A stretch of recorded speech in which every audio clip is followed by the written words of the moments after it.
is one of my little panning. I've got a couple videos of me panning right here, but the beavers have made some dams further down and brought the level up probably 2 feet, 2 or 3 feet, which covered my sandbar and a lot of the other one too. That was a hill that went up and then dropped back down, and that's like another deep spot right here. And then obviously, yeah, it's probably about 4 feet deep right there.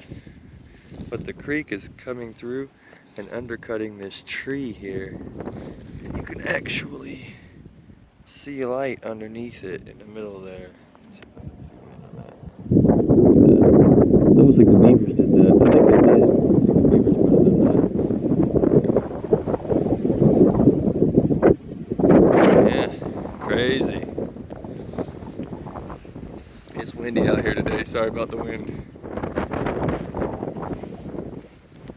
Yep, I went way over there, not there, way over there.